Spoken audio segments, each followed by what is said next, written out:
जी वालेकुम अस्सलाम वसीम। सबसे पहले बहुत सारी दुआएं पूरे पाकिस्तान की तरफ से, दुनिया भर में जहां लोग देख रहे हैं। अल्लाह ताला आपको, आपके अहल खानों को जल्द से जल्द सेहतयाबी अता फरमाए इंशाल्लाह। और बहुत शुक्रिया। बताइएगा कि आपका वैसे क्या ख्याल है कि ये कहाँ से ये मर्ज मुंतकिल हुआ? कोई अंदाज़ा ही हो सकता है, पर ज़ाहिर है वैसे तो।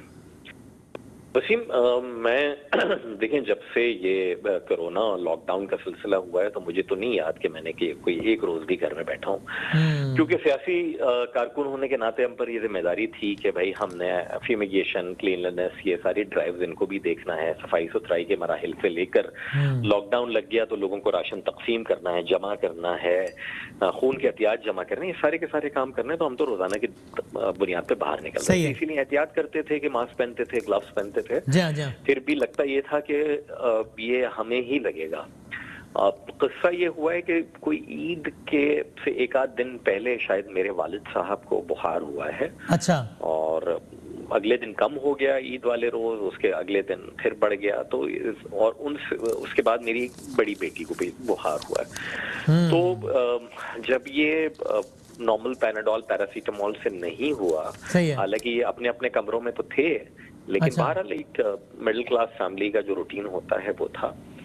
तो मेरे ख्याल में हमने कहा हम फौरन टेस्ट करवा लेते हैं, लेकिन एंटीबॉडी टेस्ट करवाया। अब ये भी बड़ी क्लैरिटी की जरूरत है। एक बहुत नामी ग्रामी अस्पताल से खासा महंगा घर बुला के वो एंटीबॉडी टेस्ट करवाया गया। अच्छा। और उसका नतीजा 2 रोज के बाद आया, और वो ये था कि इनमें से मेरी वालिदैन को और मेरी बड़ी बेटी को करवाया था हमने टेस्ट, ठीक है, कि कुछ भी नहीं है।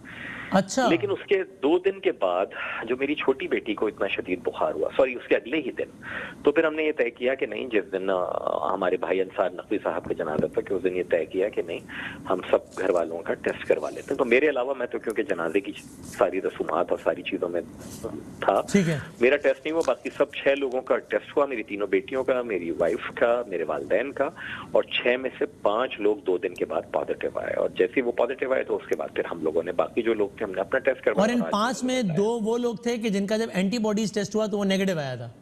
3 इन 5 में से 3 वो लोग थे जिनका एंटीबॉडी नेगेटिव। अब ये तो आम आदमी के लिए फिर बड़ा मसला है, मजीद परेशानी की बात है कि भाई अब किस पे एतबार क्या करें, मतलब पता ही नहीं है। ये है कि असल में हमारी स्टैंडर्डाइजेशन नहीं है ना वसीम, प्रॉब्लम यही है। और आप बता रहे हैं आपने नामी ग्रामी अस्पताल से बाकायदा पैसे देकर घर पे बुलवा के ये टेस्ट करवाए थे। जी जी, आप कोरोना के टेस्ट की भी अगर बात कर लें, स्वाब टेस्ट की, हुकूमत स्टैंडर्डाइज नहीं कर पाई है। मुख्तलिफ लैब्स अलग पैसे चार्ज कर रही हैं, मुख्तलिफ प्राइवेट हॉस्पिटल्स अलग पैसे चार्ज कर रहे हैं, और मेरे ख्याल में ये मुनासिब नहीं है। ये चीज गवर्नमेंट को देखनी चाहिए थी। देखिए, जो चीजें गवर्नमेंट के करने की हैं, आप वायरस को नहीं रोक सकते, आप वायरस को फैलने से रोक सकते हैं। सही है। आप वायरस को फैलने से रोकने के लिए लोगों का कॉन्फिडेंस अपने हेल्थ सिस्टम पे बहाल कर सकते हैं। हेल्थ सिस्टम हमारे यहाँ है ही नहीं।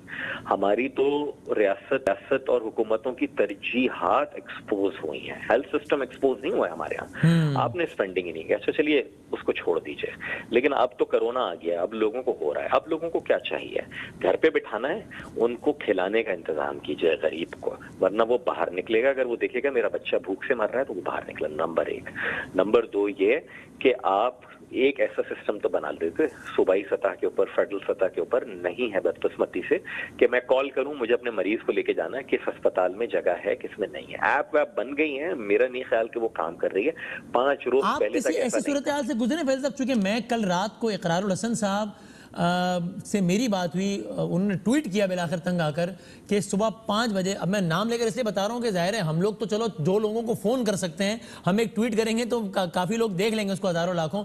उनको जब ये प्रॉब्लम हो रही थी कि वो अपनी एक अजीज़ा को लेकर कराची के मुख्तलिफ अस्पतालों के चक्कर लगा रहे थे, उनको कहीं बेड नहीं मिल पाया, मतलब फिर आखिर में जाकर एक प्राइवेट हॉस्पिटल में बेड मिला, वार्ड में। तो इसका मतलब फिर आम आदमी का तो फिर अल्लाह हाफिज़ है। आप ऐसी किसी सूरत हाल से गुजरे? जी वसीम, बिल्कुल 5 रोज कबल मेरी वालदा की ऑक्सीजन की सतह काफ़ी डिस्टर्ब हो रही थी, तो मुझे अंदाज़ा हुआ कि मुझे इनको अस्पताल में ले जाना चाहिए।